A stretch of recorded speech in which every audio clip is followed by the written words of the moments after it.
안녕하세요. 미국 주식하는 재무설계사 채널에 오신 것을 환영합니다.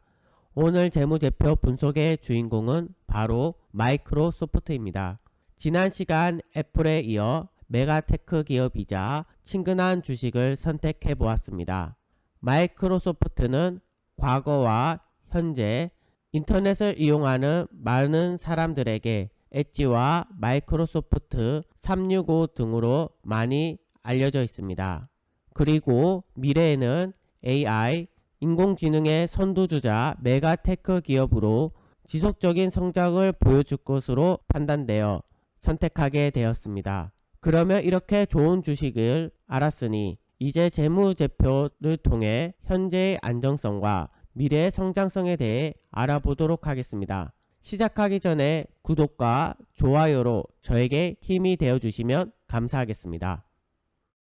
먼저 들어가기 전에 제가 도움을 받고 있는 사이트는 시킹 알파인 것을 알려드립니다. 조금 더 자세하게 알고 싶은 분들은 시킹 알파 유료 가입을 통해 많은 정보를 얻을 수 있기를 바랍니다. 그러면 첫 번째로 마이크로소프트 썸머리 요약에 대해서 알아보도록 하겠습니다. 밑에 차트를 보겠습니다. 차트를 보게 되시면 지난 1년간 주가에 비해 현재 25.64%가 상승한 것을 알 수 있습니다. 그리고 5년 전 주가에 비해 231.09%가 상승한 것을 알 수 있습니다. 10년 전 주가에 비해서는 845.39%가 상승한 것을 알 수 있습니다.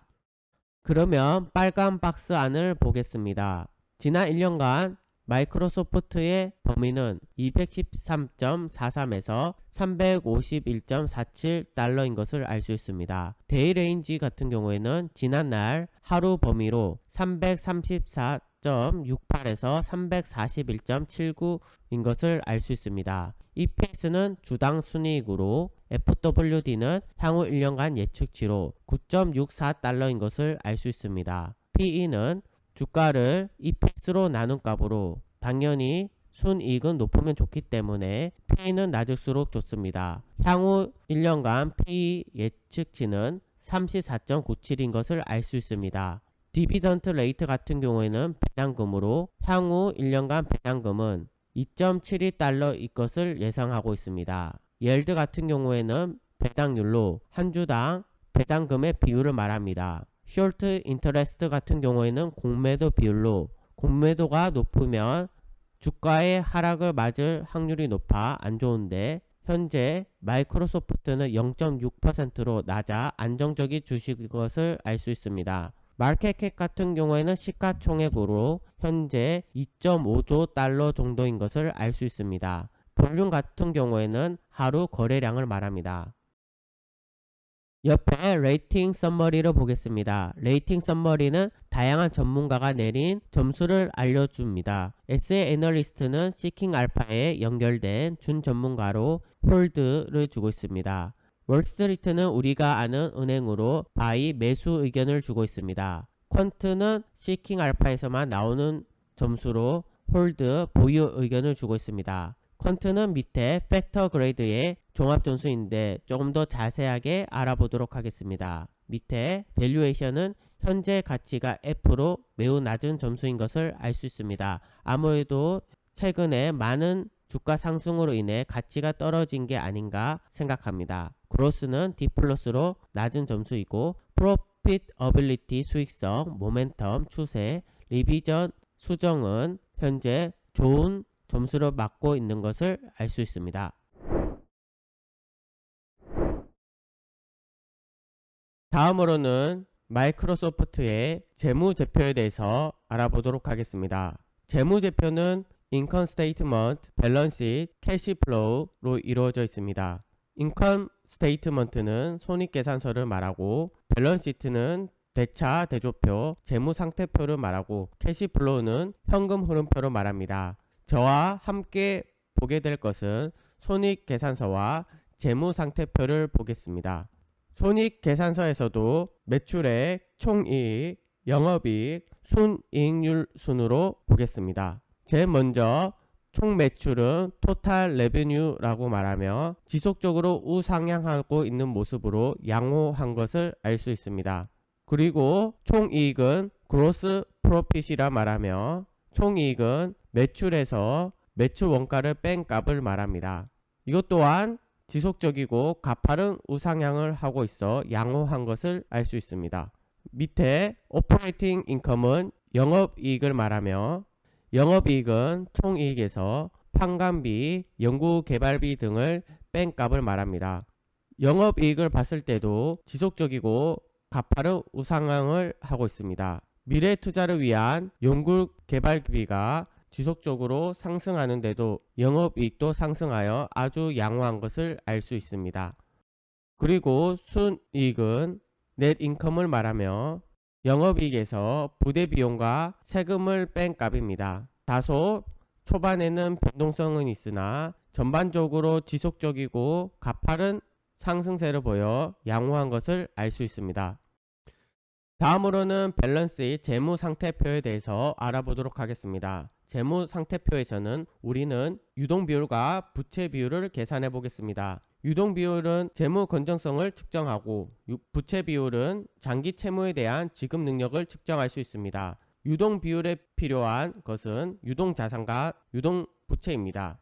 먼저 유동자산은 토탈 커런트 어셋이라 말하며 163889가 나타난 것을 알 수 있습니다.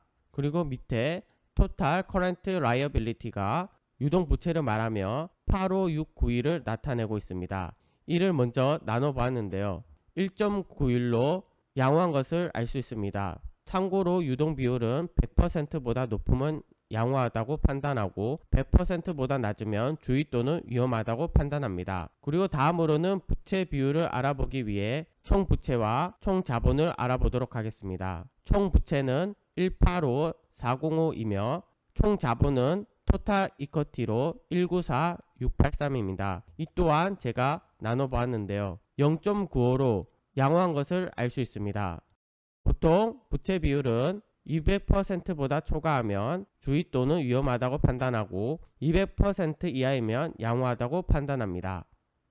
다음으로는 마이크로소프트의 배당금에 대해서 알아보도록 하겠습니다. 밑에 등급을 보게 되시면 배당률인 디비던드 옐드를 제외하고는 높은 점수를 받고 있습니다. 그리고 밑에 요약을 보게 되시면 제일 처음에는 0.82% 배당률인 것을 알 수 있고 그 옆에는 1년간 2.72달러를 한 주당 주는 것을 알 수 있습니다. 그리고 5년간 성장률은 10% 정도 되고 18년 동안 연속 배당금을 증가시킨 것으로 알 수 있습니다. 최근 알려진 배당금은 한 주당 0.68달러를 준 것을 알 수 있습니다.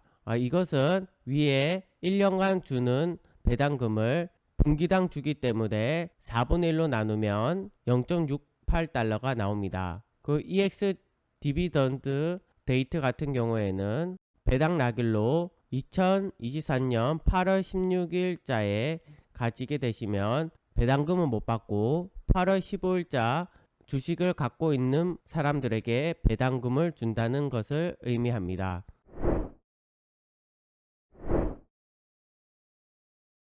다음으로는 마이크로소프트 밸류에이션 가치에 대해서 알아보도록 하겠습니다. 가치의 종합점수는 F로 제일 낮은 점수를 받고 있습니다. 밑에 세부적으로 봤을 때도 제가 중요시 여기는 주가 순이익 비율인 PER과 수익 성장률인 PEG, 주가 매출액 비율인 PSR을 봤을 때도 모두 다 낮은 점수를 받고 있기 때문에 종합점수가 낮은 것으로 판단되고 있습니다. 참고로 수치가 낮을수록 저평가이기 때문에 수치가 높은 것은 고평가로 안 좋은 것을 의미합니다.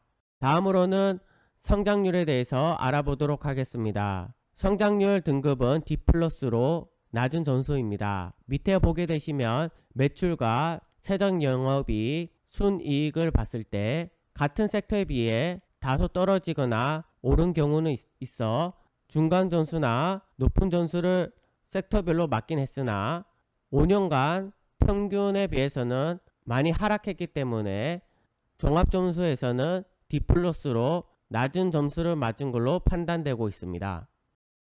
다음으로는 Profitability, 수익률에 대해서 알아보도록 하겠습니다. 수익률 등급은 A+로 제일 좋은 점수를 받고 있습니다. 세부적으로 봤을 때도 총이익과 세전영업이익, 순이익, ROE까지 높은 점수를 받고 있어 종합점수로 A+를 받고 있습니다.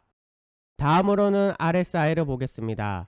사람은 감정에 따라 투자할 수 있기 때문에 RSI를 보게 되시면 단기적으로 매수 또는 매도할 때 도움을 받을 수 있습니다.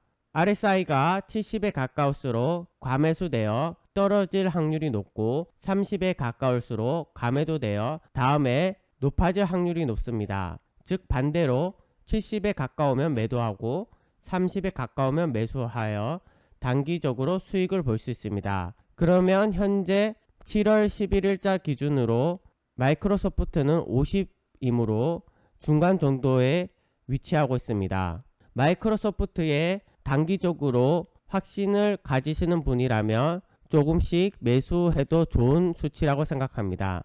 그리고 떨어질 때마다 사면 단기적으로 더 크게 수익 보지 않을까 개인적인 판단입니다. 마지막으로 EPS 전망치를 통해 나중에 주가를 예상해 보겠습니다. 2022년 6월 기준으로 EPS는 9.21로 나타났습니다. 밑에 보게 되시면 2023년 6월 기준으로 EPS는 9.64로 예상되고 있습니다. 이는 4.69%가 상승하고 PER은 34.48로 예상되고 있습니다. 개인적으로 아까 보셨다시피 지난 5년간 PER은 31 정도로 나왔는데요. 단기적으로는 보합되거나 떨어질 가능성이 높다고 생각합니다. 그것은 2024년 기준으로 30 정도 나올 것으로 예상하고 있기 때문입니다. 다만 그 이후로부터는 10% 이상 지속적으로 성장할 것으로 판단되어 24년도 이후로는 EPS 예상치를 봤을 때 10% 이상씩 성장하고 수익도 날 것으로 판단되고 있습니다. 물론 이것은 재무제표상이기 때문에 다른 요인도 있을 수 있으나 참고용으로 부탁드립니다. 오늘의 영상이 재무제표에 대한 것으로 다소 지루할 수는 있으나 끝까지 시청해주신 구독자 여러분들께 다시 한번 감사드립니다. 그리고 구독과 좋아요로 저에게 힘을 주시면 더욱더 감사하겠습니다.